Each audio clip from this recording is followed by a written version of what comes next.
Willow informs Alexis and Liz at the hospital, after speaking with Lila's kids, that Scout left after hearing about Drew from a friend. Charlotte returns from Lila's kids and runs into Lulu in the hallway. Charlotte did something that she does not want her mother to be upset over. Lulu and Charlotte approach Liz, Alexis, and Willow to inform them that Scout is safe. Charlotte reveals that Scout wanted to be with her family after hearing about her father, so she drove her to the QS. Scout is found at Alexis' house. Molly finally answers a call from Cody, who has been calling her non-stop, asking what is happening. Molly soon arrives at the Quartermain stables, where she discovers Scout and Cody and cuddles her niece. Scout explains that she had Charlotte bring her here since she heard her father had been harmed. Molly tells that he is in the hospital, and that they are caring for him. Molly calls her mother, who says she will be right there. Alexis gives Willow the information, and they leave the hospital together. Back at the hospital, Charlotte tells her mother she isn't sorry for what she did since she understands how it feels to be separated from your family and terrified. Lulu believes her daughter has to learn that there are consequences to her actions and that she must consider more than her emotions when making major decisions like this. Lulu understands that they have been separated several times due to circumstances, and they are still figuring out how to be mother and daughter. Lulu isn't trying to smother her, but she's a teenager who requires boundaries. She has her entire family to rely on and no longer has to make major decisions on her own. Scout informs her Aunt Molly that she came to the stables because Danny likes horses and she is unable to visit the main house. She can't understand why Danny doesn't want to see her anymore. Scout chats with Molly. Molly tries to explain that her father had restraining orders issued against people like Danny, preventing them from seeing her. Scout does not comprehend why her father would do it.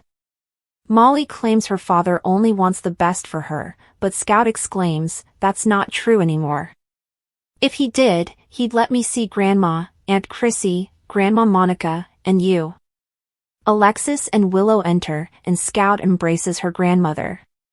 Scout inquires as to if she can see her father, but Alexis responds that she cannot do so at this moment and will remain with Willow. The youngster wants to stay with her grandmother, but Alexis informs her that she cannot. Nonetheless, they will video talk every day. Later, when Cody and Molly are alone, she expresses gratitude for his call. She claims he was fantastic with Scout and rescued the day. Cody wonders if she'll answer the phone if he phones her again in the future. How do I explain Rick's absence? Back at Alexis, Ava returns with Rick's phone and tells Christina how many missed calls and texts he has. They must figure out how to deal with this.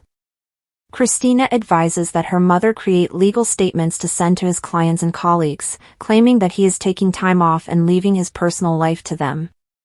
Christina gains access to Rick's phone by drugging him again and using his fingerprint to open it.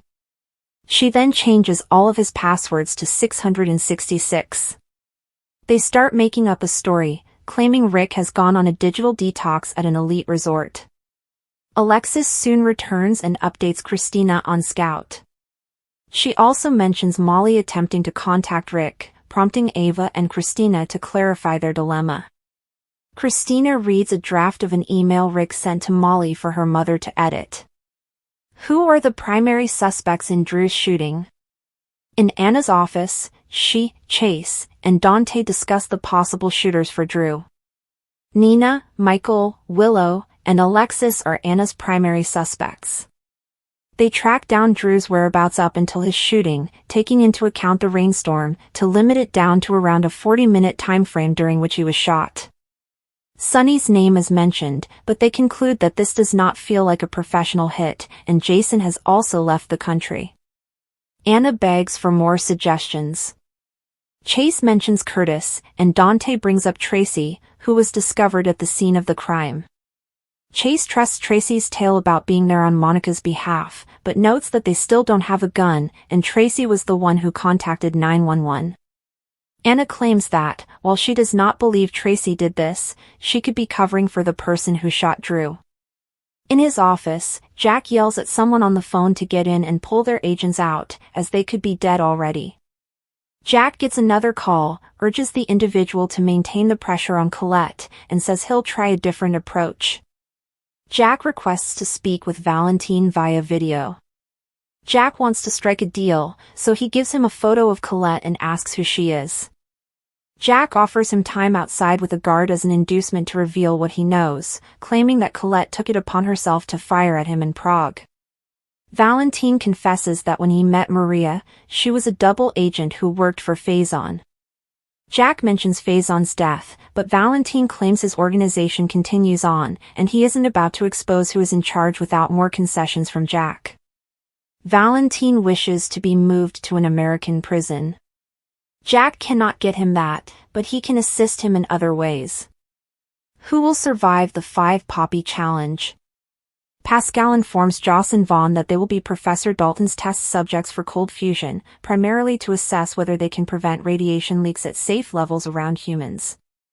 A guard interrupts to notify Pascal that Hector's body has been discovered, but John Moore is nowhere to be found. Pascal departs, leaving guards in charge of the detainees. One of the other guards flees, and Vaughn and Joss attempt to frighten the lone guard by claiming that the WSB must be present and offering him a deal. If he lets them go, they would let him free. Unfortunately, the other guard returns and orders his co-worker not to speak to the detainees. He claims Pascal has things under control. Meanwhile, Jason breaks into Britt's lab, and she's overjoyed he's returned. Unfortunately, Pascal has attached an ankle monitor on her, which will explode if she leaves the lab. Jason has previously defused explosives and vows to get Britt out of here. She complains that Pascal has gone off the deep end and should be responding to her. However, her discovery of Joss and another guy bound up drove Pascal too far. Jason is astounded to find that Joss is present and in trouble. Britt tells that Joss is here with a fictitious husband and that they are WSB. When did this happen?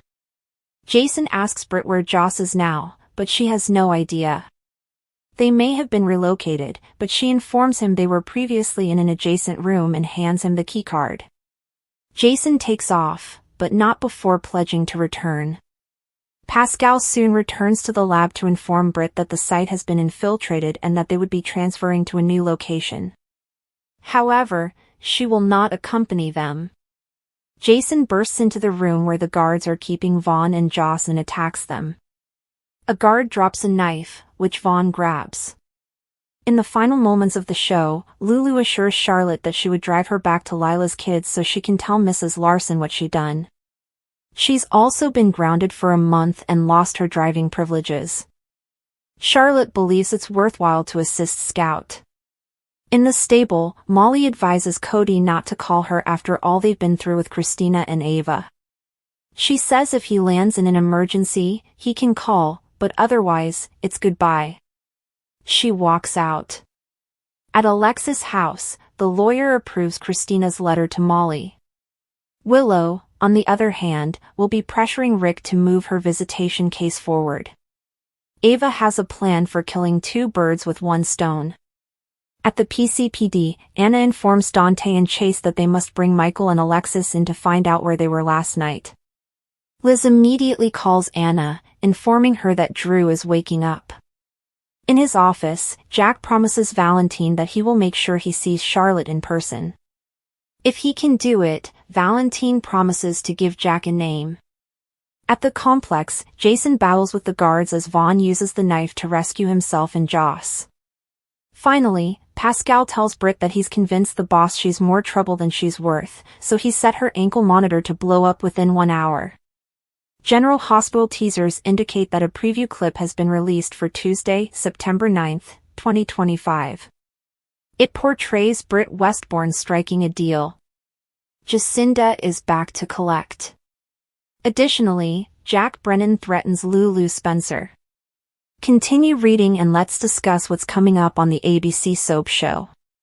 Drew Kane is awake and alive, but he doesn't remember anything. Or so he claims. Drew was shot in the back, and I wonder if he remembers more than he claims. In any event, the man informs someone, most likely Anna Devane, that he does not recall anything. Alexis Davis's interrogation ended when she refused to answer Dante Falconeri's questions. However, she consented to visit the police station with Diane Miller. In a preview clip, Alexis informs a surprised Anna that she's willing to answer any questions she has about Drew's shooting. Meanwhile, Michael Corinthos asks Curtis Ashford for help.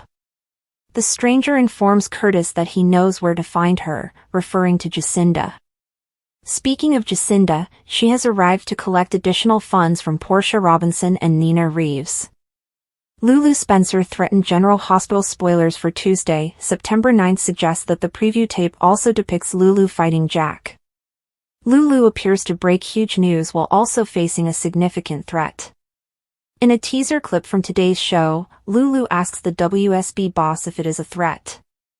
The man explains that it is a warning. Five Poppies drama over at the Five Poppies resort in Croatia. Jason Morgan attempts to save Britt Westbourne. The brunette is still wearing an ankle monitor, but it now comes with an added danger. Pascal informed Britt that her ankle monitor will detonate in 1 hour. That leaves Jason with very little time to save Britt. Britt will most likely make a surprise visit to Port Charles this week. However, how will people respond when they realize that Britt has been alive all along? Meanwhile, there's Vaughn and Jocelyn Jacks. The man says that if he goes down, Joss must keep going. However, given her affections for Vaughn, I am not sure she will be able to do so keep tuned. Which narrative are you most excited to witness on Tuesday, September 9th, 2025? Share your opinions in the comments area below. Keep watching ABC soap operas to find out what happens next. The warehouse loomed ahead, casting a massive shadow on the stormy sky. The rusting metal walls moaned in the wind, and a single light bulb shone through a cracked window. Jason halted his pace, automatically reaching for the revolver hidden inside his waistband. He wasn't one to hesitate, but something about this felt off. It's too easy. Too quiet. The folks who took Jocelyn were not amateurs. They were calculating and vicious, and they understood exactly who they were dealing with. This wasn't simply a kidnapping, it was a trap. Inside, the air was thick with the odor of moist concrete and grease. The warehouse was a tangle of containers and machinery, remnants of a shipping industry that had passed its peak. Jason approached silently, his gaze probing the shadows for any signs of activity. He heard a muffled but unmistakable sob coming from the far end of the building. Jocelyn. His heart increased, but he forced himself to remain cool. Rushing in blindly would kill them both. He moved closer, his senses on full alert. The sob again, this time louder, and he turned a corner to see her. Jocelyn was bound to a chair, her golden hair matted against her tear-stained face. Her hands were secured with tight rope, and a gag was inserted into her mouth. She spotted him, and her eyes widened with relief and dread. Jason lifted a finger to his lips, warning her to remain silent. He looked around the room for security, but it was empty. Too empty. That's when he heard it, a low, deliberate chuckle from the dark. When a stranger stepped into the faint light, Jason's blood raced cold. Victor Cassadine. The man was a ghost, a specter of chaos who had been manipulating events in Port Charles for years. Despite the dust of the warehouse, his tailored suit remained spotless, and his smile was sharp enough to cut glass. Jason Morgan, Victor murmured, his voice full of false affection. Always the hero, rushing in to save the day. Predictable, but admirable. Jason said nothing. He tightened his hold on the gun, but kept it at his side. Victor was never alone. Sure enough, two armed guys appeared from the shadows, their rifles pointed on Jason. "Drop it," Victor murmured, his tone easygoing yet authoritative. Jason hesitated, his gaze shifting to Jocelyn. She shook her head, her muffled cries urging him to fight. But he knew better. He let the rifle fall to the floor, making a dull clank. Good choice, Victor remarked, taking a step closer. You see, Jason, this isn't about you. Or even poor little Jocelyn here. This is about leverage. You've been a thorn in my side for too long, and I'm tired of playing nice. His jaw clenched. Let her go, Victor. This is between you and me. Victor laughed, a cold, empty sound. Oh, it's much bigger than that. You think I went to all this trouble just to have a chat? No, no. I have plans, Jason. Big plans. And you're going to help me, whether you like it or not. Across town, the clock was ticking for someone else. Dr. Britt Westbourne sat in her office at General Hospital, her hands trembling as she examined the test findings on her desk. The figures did not lie, but she prayed they would. Huntington's disease. Her diagnosis amounted to a protracted and harsh death sentence. She'd known something was wrong for months, with tremors, memory lapses, and moments when her body didn't seem right. However, seeing it in black and white made it real. Too real. She pushed the papers aside and stood there, pacing the little room. She was not prepared to face this. Not now, when her life was beginning to make sense. She'd worked so hard to establish herself in Port Charles as more than just the daughter of a crazy or the sister of a monster. She'd established a profession, found love, however complicated it was with Nicholas, and now it was all slipping away. Time was up, and she hadn't even had a chance to say goodbye. Her phone vibrated, jolting her out of her reverie. Nicholas texted, "Meet me at the pier. Urgent." She frowned. Nicholas was not one for cryptic messages, and the timing seemed wrong. But she grabbed her coat and went outside, her mind racing. Maybe he'd found a method to help her. Perhaps there was a treatment, a trial, or something to give her more time. She clung to hope, despite a small voice in the back of her mind whispering that hope was a luxury she could no longer afford. The pier was deserted when she arrived, as the storm had kept most people within. Nicholas waited for her, the rain causing his dark hair to stick to his face. He appeared tense, his eyes scouring the surroundings as if he expected harm. He said, "Britt," with a hushed voice. "We need to talk." "About what?" she said, drawing her coat tighter against the weather. "Nick, I'm not in the mood for games. I got the results today. It's Huntington's. I don't have much time." "I know," he interrupted her off, his expression impassive. "That's why I'm here." Her stomach plummeted. His tone conveyed something cold and decisive. "What's going on, Nicholas?" He went closer, his gaze fixed on hers. "I made a deal to save you, Britt." She froze. "A deal? With who?" Nicholas paused, and that silence told her all she needed to know. "Victor," he finally muttered, the name pronounced as a curse. "He has a way to help you, a treatment, but it comes at a cost." Britt's heart sinks.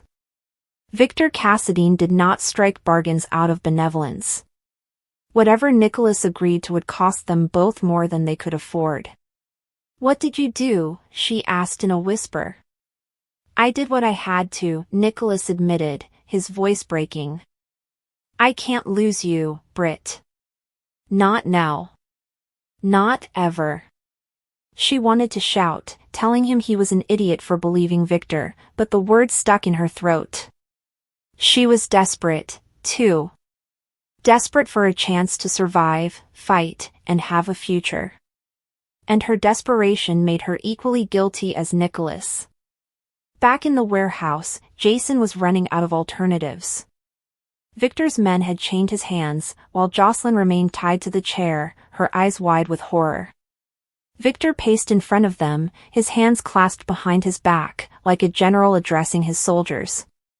Here's how this is going to work, he told me. You're going to do a job for me, Jason. A simple one, really. There's a shipment coming into Port Charles tomorrow night. I need it to disappear. No questions, no complications. And if I refuse? Jason inquired, his voice firm despite the situation. Victor paused pacing and turned to face him, his smile gone. Then Jocelyn dies. And not quickly. Jocelyn's muted sob shattered the silence, and Jason's palms curled into fists. He'd faced tougher odds before, and taken on opponents more dangerous than Victor. But this was different. This wasn't only about him. It was about Jocelyn, Carly, and everyone he had promised to protect. Victor knew it. You think you're untouchable, Jason replied quietly and dangerously. You're not. Victor's smile returned, harsher than before. Maybe not. But I'm the one holding the cards tonight. So, what's it going to be, Jason? Will you play the hero, or will you play the smart man? Jason wasn't sure at the time. His mind was racing, contemplating every conceivable action. He could take out the guards and possibly even get to Victor, but not before they injured Jocelyn. He could agree to the agreement and buy time, but doing so would require him to play Victor's game, and Victor's games were usually violent. There was no clear path out of this, no flawless solution. But he wouldn't let Victor win. Fine, Jason muttered, the word harsh in his mouth. I'll do it. Victor clasped his hands together with delight. Excellent. I knew you'd see reason. My men will give you the details. Oh, and Jason? Don't try anything clever. I'd hate for something to happen to Jocelyn. The guards released Jason's hands, and he walked to Jocelyn, taking the gag from her mouth and cutting the cords around her wrists. She wrapped her arms around him, trembling. I'm sorry, she muttered. I didn't mean for this to happen.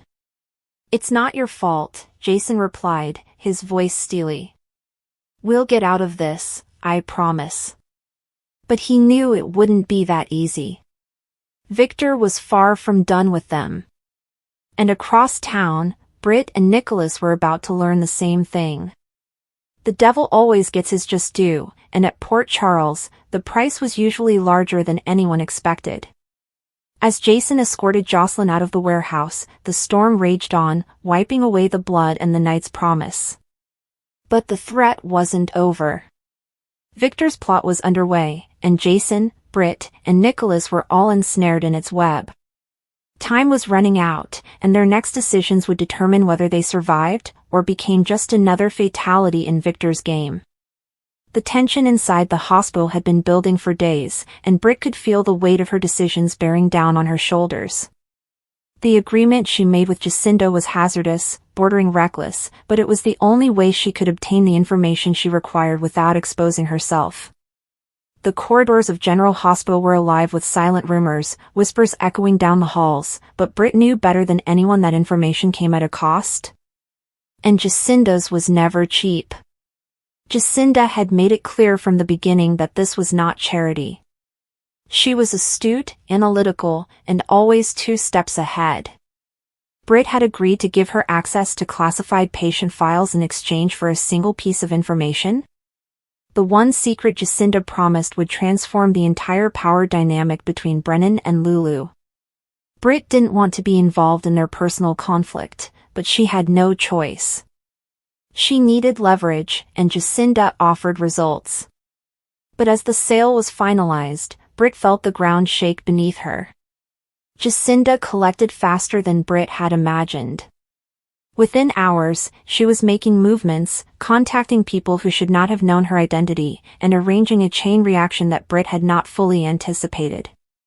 Meanwhile, Brennan was becoming restless. He'd been circling Lulu for weeks, attempting to corner her into submission and believing he had power over her next move. But Lulu was more intelligent than he gave her credit for. She had learned to negotiate power games the hard way, and although Brennan believed intimidation would work, Lulu had devised a plan based on patience and time. She knew just where to strike, all she needed was the proper moment. That moment arrived sooner than everybody imagined. Britt was analyzing lab findings when she received the first alert. Brennan had moved against Lulu. He'd scheduled a quiet meeting in the Metro Court, intending to use the evidence Jacinda had provided against her. Brennan had no idea that Lulu had intercepted parts of Jacinda's bargain with Britt, and she would not be going into that meeting blind. She was armed with her own set of truths, and she was prepared to strike back harder than Brennan expected.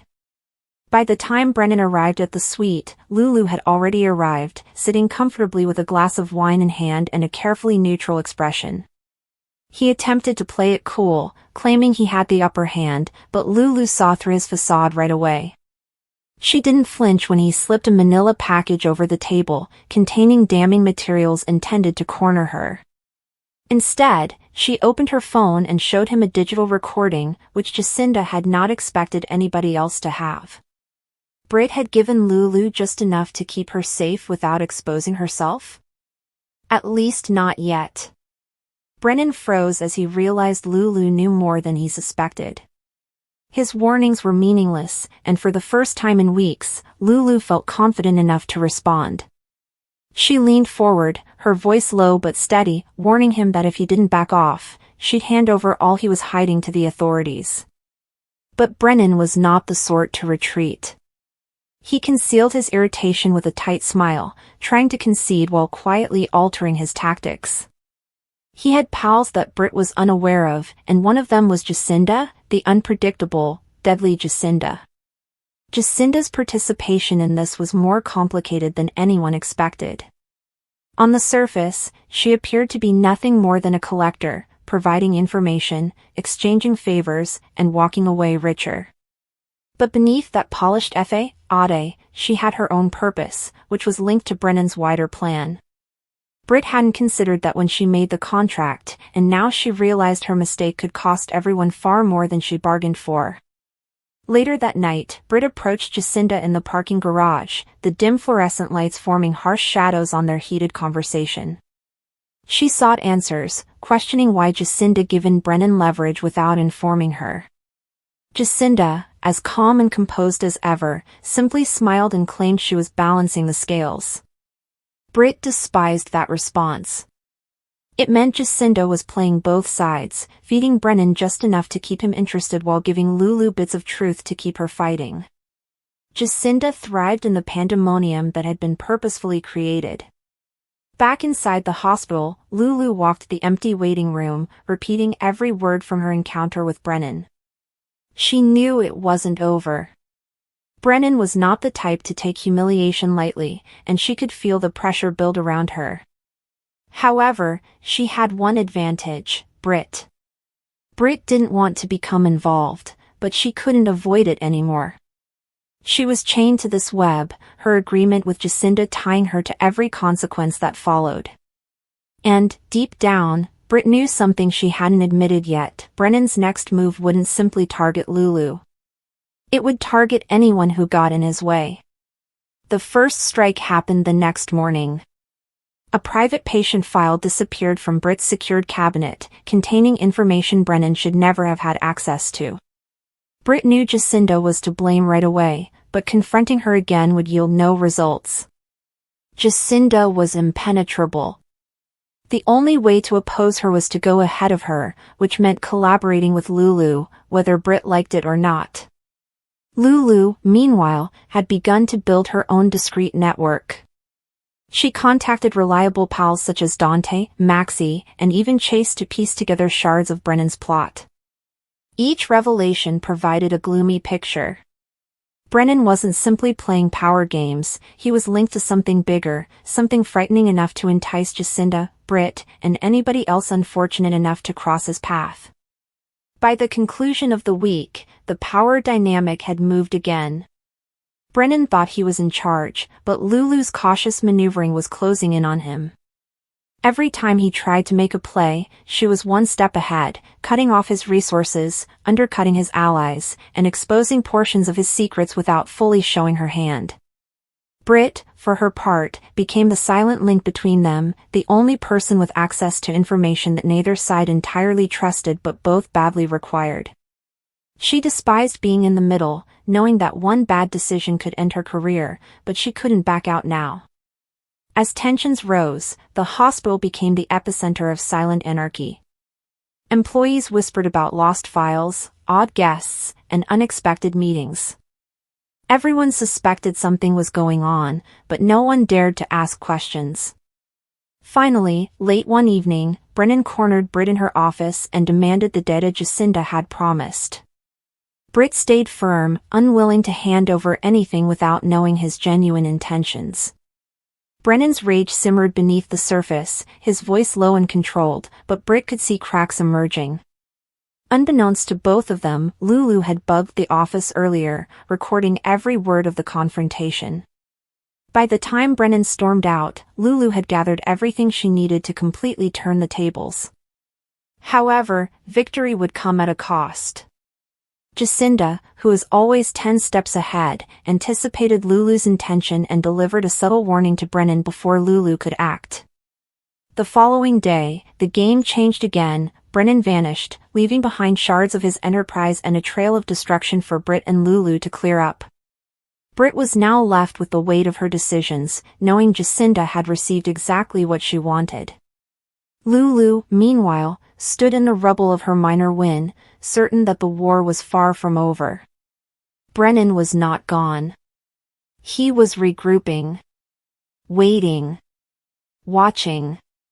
And when he returned, he would be looking for more than simply Lulu. Britt would be there too. This was no longer merely a fight between Brennan and Lulu. This was a full-fledged power battle, with Jacinda as the puppet master, Britt caught in the crossfire, and each secret threatening to unravel Port Charles one at a time.